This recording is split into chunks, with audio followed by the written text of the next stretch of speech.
Hello everyone, সবাই কেমন আছো? আজকে চলে এসেছি একদম নতুন একটি রেসিপি নিয়ে। আমি এখানে নিয়েছি রুই মাছের ডিম আর নিয়েছি কিছু টাটকা ঢেঁড়স। এই রুই মাছের ডিম আর টাটকা ঢেঁড়স দিয়ে যে এতটা সুন্দর একটা রেসিপি তৈরি করা যায় সেটা কিন্তু আপনারা না দেখলে বিশ্বাসই করবেন না।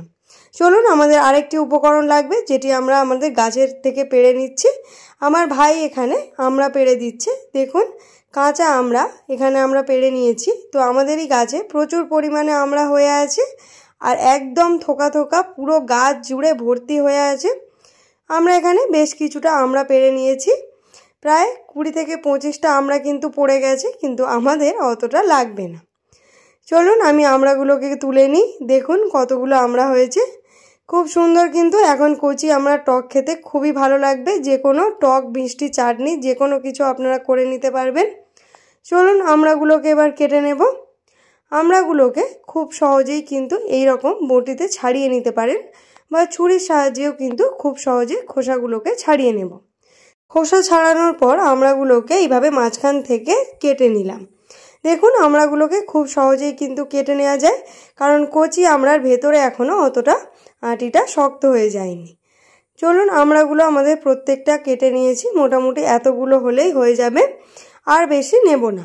এবার মাছের ডিমটাকে আমরা লবণ আর অল্প একটু হলুদ গুঁড়ো দিয়ে আস্তে করে হাতের সাহায্যে একটু মেখে নিলাম মাছের ডিমটাকে ভেজে নেওয়ার জন্য। কড়াইতে আমি সর্ষের তেল দিয়ে দিলাম, একদম অল্প পরিমাণে দেবেন কিন্তু, নাহলে মাছের ডিমটা ফেটে চোখে মুখে পড়তে পারে। মাছের ডিমটা দিয়ে দিলাম। তেলটা গরম হয়ে যাওয়ার পর এবার ডিমটাকে আমি হালকা হাতে একটু ওলট পালট করে দেব। বেশি কিন্তু নাড়াচাড়া বা খোঁচাখুঁচি করবেন না, তাহলে ডিমটা একদমই ঘেঁটে যাবে আর টকটা একদমই খেতে ভালো হবে না। ডিমটাকে এরকম হালকা হাতে এপার ওপার নাড়াচাড়া করে ভেজে নিতে হবে যতক্ষণ না ডিমটা শক্ত হয়ে যায়।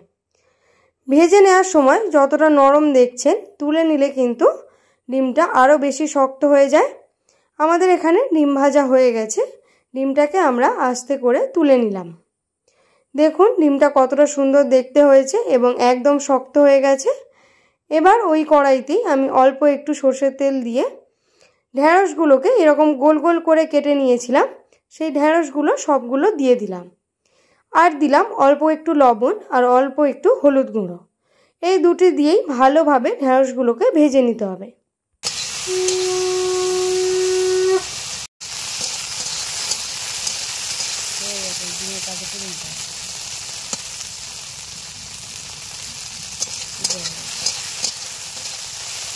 ঢেঁড়সগুলোকে খুব ভালোভাবে ভেজে নিয়েছি, কিন্তু কালো করিনি। এরকম সবুজ সবুজ থাকতেই ঢেঁড়সগুলোকে তুলে নেব। ঢেঁড়স ভেজে নিলে তার মধ্যেকার যে আঠাটা বা আঠালো অংশটা, সেটা কিন্তু একদমই তরকারির স্বাদ খারাপ করবে না। তাই অবশ্যই যে কোনো তরকারি করার আগে ঢেঁড়সগুলোকে এইভাবে ভেজে নেবেন। দেখুন ডিমগুলোকে আমি সাইজ মতো ছোট ছোট টুকরোতে কেটে নিচ্ছি, কারণ এরকম ছোট ছোট টুকরো করে কেটে নিলে তবে তরকারির স্বাদটা ডিমের মধ্যেও পাওয়া যাবে। ডিমগুলো একদম শক্ত হয়ে গেছে ভিতর থেকেও। এবার এটা রান্না করার জন্য একদম রেডি।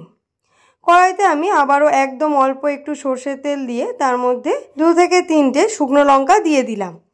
তারপরে তার মধ্যে কাঁচা আমড়াগুলো সবকটা দিয়ে দিয়েছি আর দিলাম অল্প লবণ আর অল্প একটু হলুদ গুঁড়ো। এই সব কিছুকে দিয়ে আমড়াটাকে তেলের মধ্যে ভালো করে ভেজে নেব। প্রায় মিনিট 3-4 এইরকমভাবে নাড়াচাড়া করে এর মধ্যে জল দিয়ে দিলাম। পরিমাণ মতো জল দেবেন, যাতে আমড়াটাও খুব ভালোভাবে সেদ্ধ হয় এবং একটু রসাও কিন্তু থাকে। ভালোভাবে ফুটিয়ে নেব প্রায় মিনিট 5-6 ধরে।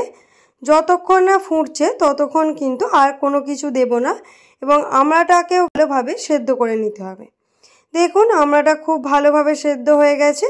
3-4টি আমড়া এইভাবে আমরা ঘেঁটে দেব, যাতে টকের ঝোলটা একটু গাঢ় হয়। চলুন এবারে ঢেঁড়স আর ডিমটাকে এর মধ্যে দিয়ে দিচ্ছি। ভেজে নেওয়ার ফলে টকের স্বাদ কিন্তু একদমই পরিবর্তন হবে না, টকের স্বাদ কিন্তু অনেক বেশি বেড়ে যাবে। চলুন তাহলে মিনিট 10 মতো এটাকে ফুটিয়ে নেওয়া যাক, ততক্ষণে আমাদের পুকুর পাড়টা একটু ঘুরে আসি।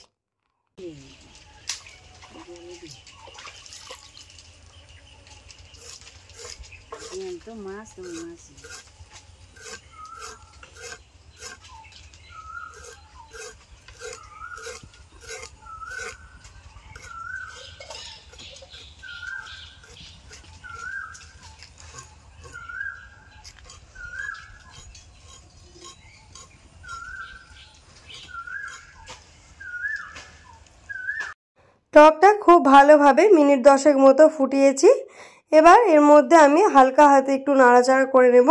টকের ঝোল আমাদের এতটাই থাকবে, এর থেকে আর বেশি কমাবো না, কারণ নামানোর পর অনেক বেশি কমে যাবে। এবার 1 চামচ মতো চিনি এর মধ্যে দিয়ে দিলাম স্বাদ মতো লবণ, আর অল্প একটু সর্ষের তেল উপর থেকে ছড়িয়ে দিলাম। এই 3টে জিনিসই খুব দরকারি জিনিস, পরিমাণ মতো না দিলেই কিন্তু টকের স্বাদ হয়ে যাবে গন্ডগোল। চলুন, রান্না আমাদের একদম কমপ্লিট।